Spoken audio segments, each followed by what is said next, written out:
Hi, friends. Out of the blue, I received a request to speak at an Episcopal church with only a few days' notice. And this is unusual for me because I normally speak at conferences and other organizations or community events with my Kind Mind podcast, often about spirituality, but in the context of art and mental health, as my dual job roles have been artist and counselor.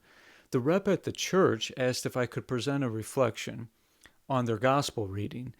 And it just so happened that I was available that coming Sunday and also very familiar and already reflective about Mark 6:14, which tells the story of the death of John the Baptist. So no research or preparation was required, and I took all that to be a sign that I was meant to go even though I'm not affiliated with any specific denomination. I'll share with you here what I shared with the congregation, and if it brings inspiration to your life, then I'm happy to be of service. I believe that the story of the tragic and violent death of John the Baptist is layered with existential meaning. While it can be considered a historical account, for seekers of wisdom, the purpose of reading and contemplating religious texts extends beyond simply affirming their historical accuracy. They hope to discover practical and esoteric lessons to transform their lives or transcend suffering. This level of analysis and interpretation explores the often subtle symbolism, metaphorical, and archetypal meanings embedded in these ancient stories. I resonate with this quote from the French poet and artist Jean Cocteau. I've always preferred mythology to history because history is made up of truths which eventually turn into lies, while mythology is made up of lies that eventually become truths.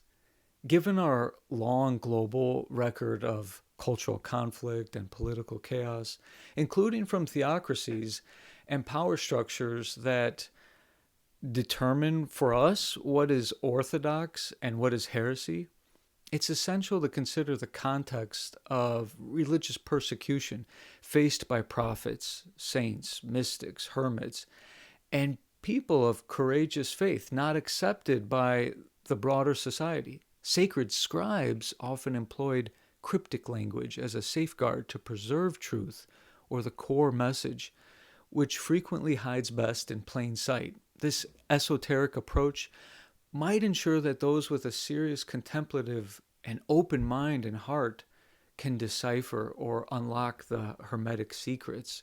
Consequently, the spiritual power remains overlooked by worldly authorities, allowing the holy word within words to survive without being perceived as a threat to the status quo. I definitely don't claim any special status or certification as a scriptural tour guide, nor am I a part of a monopoly on the meaning of this story. I simply have a heartfelt relationship to it on my spiritual journey and offer to other sincere seekers and to encourage intercultural dialogue, which I believe urgently promotes goodwill and peace on earth. And I've been part of coordinating interfaith conferences in the past. Though I consider myself now to be more spiritual than religious, I did grow up in the Catholic Church, including private Catholic schools from primary to secondary. I had a friend and an early spiritual mentor in high school, a Carmelite nun, Sister Gabriel.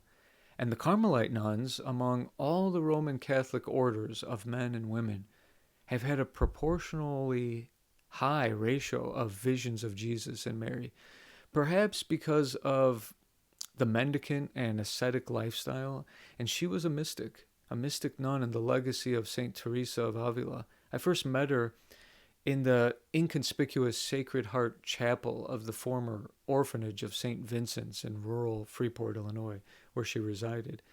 It was usually empty during the day and totally silent and very dimly lit through a few stained glass windows, this little chapel. I would go there to meditate, not realizing that's what I was doing, but I felt peaceful there. But it was also because she would pray and contemplate there, and the space was charged with the vibrations of her devotion. She supported me and looked after me. Even after I left the town for good when I moved away for college, she wrote to me. Suffice it to say, she was a deep and sincere woman. And coincidentally, the Carmelite order, I believe, is the only one to consider the prophet Elijah and his disciple Elisha as the spiritual founders, who lived and taught in the caves of Mount Carmel, followed by a series of Jewish and Christian hermits from which the Carmelite name is derived.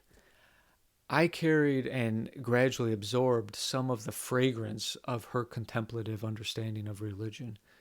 This is interesting background to me as it relates to the New Testament story of the death of John the Baptist, as many times John is linked with the prophet Elijah from the Old Testament. There are some uncanny parallels between John and Elijah, between the two testaments, culminating in Jesus' words referring to John, quote, "If you are willing to accept it, he is the Elijah who was to come."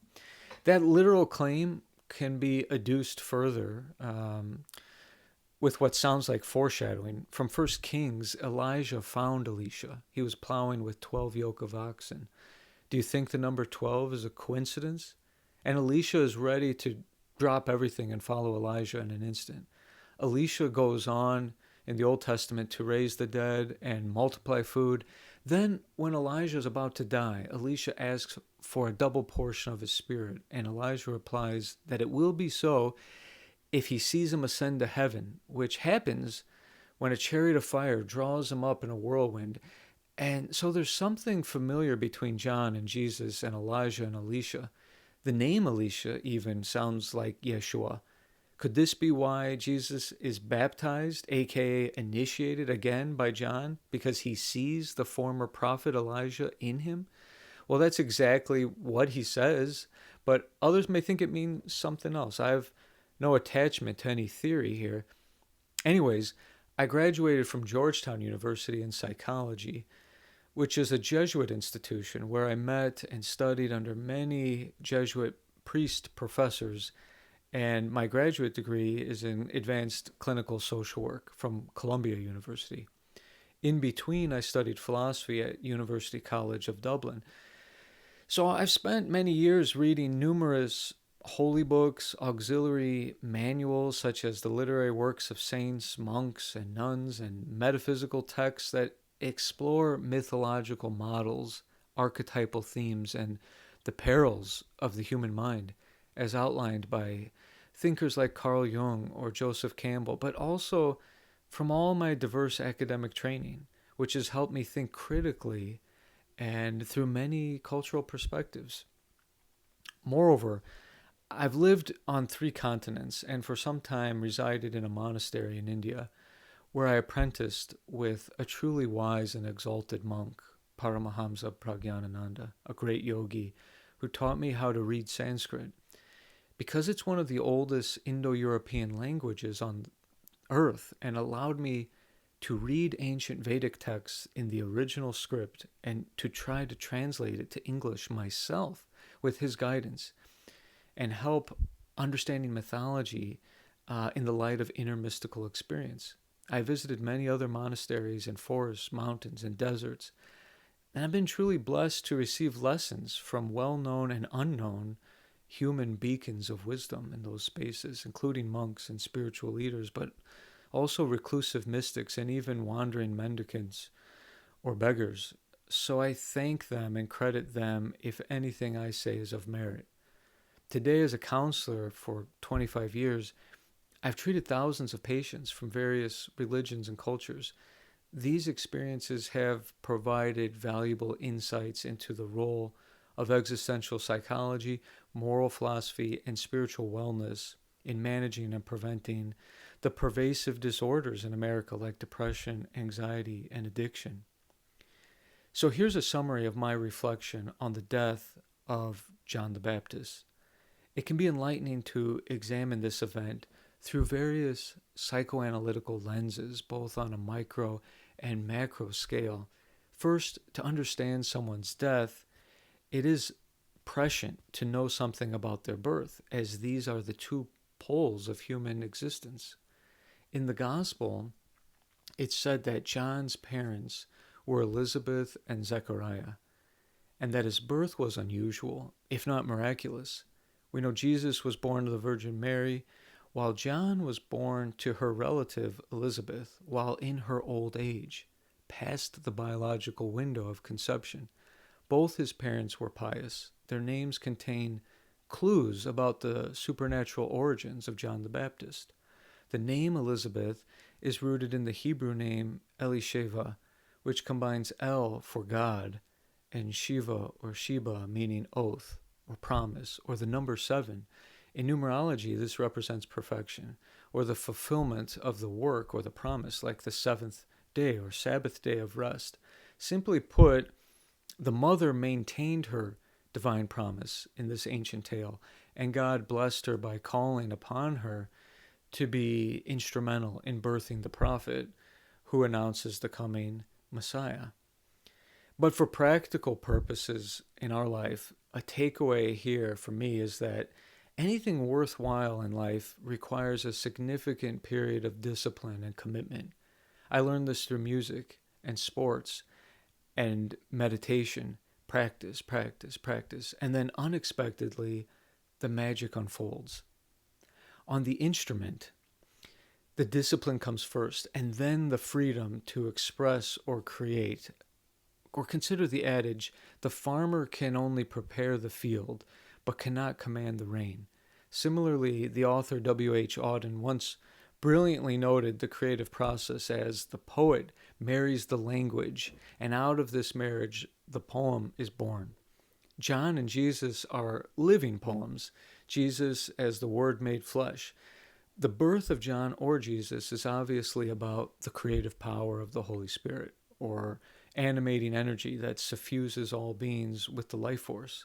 Otherwise, their births could have easily been the normal or natural process of reproduction. And the word create is short for creatio ex nihilo, or creation out of nothing, underscoring an act of God. Whenever we're in the creative spirit, we're channeling or transmuting or transmitting something in the likeness of God. Art is a sacred endeavor. Tolstoy, a devout Christian, in his essay, What is Art?, believed that true art must serve mankind's movement forward towards perfection, and must therefore be understood by all people. But don't lose hope, even if praying or meditating doesn't seem to yield the changes you expect. Rather, don't expect. This is the message of trust.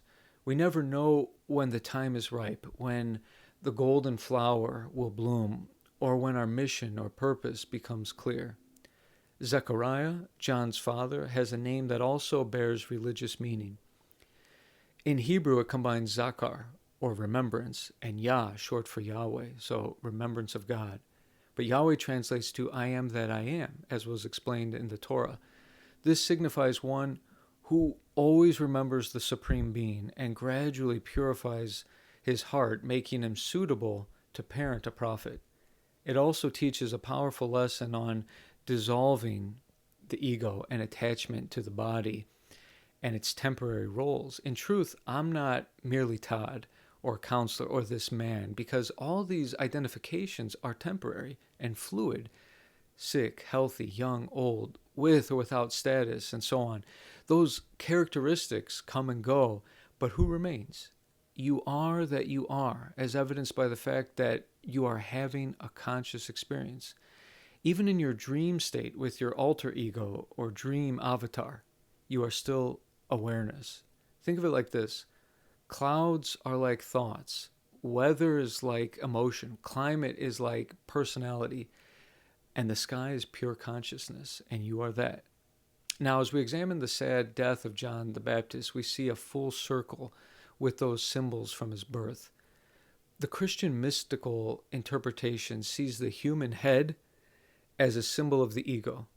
Thus, the gruesome beheading of John the Baptist mirrors his egolessness. There are provocative parallels in other mystical traditions. For example, the goddess Kali is often depicted with a blade and holding a severed head, symbolizing the surrender of selfishness or arrogance of her true devotees. Similarly, the Zen master Douglas Harding's seminal work on having no head presents his approach to Zen, known as the headless way. Harding emphasized our preoccupation with our faces, which we never actually see. We only see reflections of our face in the mirror or in the water. Therefore, the ego includes all the labels we assign to our faces and our identities. From the standpoint of the soul or spirit, or even any time we sit with eyes closed, there's no more boundary or form of self. There's only being or consciousness, which has no shape. And Jesus' crucifixion also contains similar symbolism. The cross can be seen as the letter I, or the Roman numeral 1, representing the individual ego, the I sense, or me-ness. The crossbeam cutting through it can be interpreted as cutting through the ego. Many of the wisest figures in history, such as Socrates, were put to death because they sided with righteousness and universal truth over self-preservation. Socrates drank poison rather than compromise his teachings, just as John and Jesus in those stories could have manipulated their way out of their fates, but chose not to, as their salvation wasn't of this mortal world. If we zoom in and take a micro view, the characters associated with John's untimely demise can be interpreted intrapersonally as well as interpersonally when zooming out. If we consider Herod as a central figure and archetype, he represents the mind. Herodias, the wife of his brother with whom John advised him not to have an affair, represents the mind's lower nature. Herod, Herodias, mind and memory. Historically, they are part of the dynastic lineage of Herod the Great. That's why their names are similar. Herodias' name reflects her marriage to Herod Philip. And this Herod, Herod Antipas, unexpectedly orders the beheading of John the Baptist, who represents the higher nature or soul within. Herod had already locked John away in a prison cell, symbolizing the suppression of morality and maturity. Then there's Salome, the daughter of Herodias, who dances for Herod. He's very pleased and offers to fulfill her wish. She asks her mother what to wish for, and Herodias, holding a grudge against John, tells her to demand his head on a platter. Herod believes John is a holy man and doesn't want to do it, but he also wants to save face in front of his guests. Thus, Herodias represents the resentment, the hatred or prejudice in the mind sustained by her memory. Higher mind versus lower mind. And Salome represents seduction, like a bug attracted to a light or a fish pursuing a worm with a hidden hook. The spiritual aspirant must remain grounded and purposeful, not losing sight of the divine goal. On a macro scale, the whole episode can be seen as a political allegory. Both Herod and Pilate collude with power and popularity, finding themselves between a rock and a hard place. Pilate feels pressured by the crowd and in appeasing them abandons righteousness and puts Jesus to death. Herod makes a rash promise to the seductress without careful deliberation. And this illustrates the difference between impulsivity and intuition. Instinct is in the body, intellect is in the mind, but intuition is of the soul. Lust for power leads to castles in the sand, like trying to hold on to water instead of swimming. The final point I want to make is about the pervasive nature of government corruption today. For a seeker not to sell out, or like these politicians, to simply be up for sale to the highest bidder, they got to realize that matter and money are ephemeral. Life and death are mysterious, and we could be gone in an instant. Nobody knows the moment. Worldly power is illusory, but with oppressive consequences, and so it takes life. But spiritual power is real and restores life, new life, or eternal life. On this earthly plane, where we're briefly stationed, again, what does it profit a person if they must forfeit their soul? So thanks for listening, and let me know if you'd like to hear more reflections like this.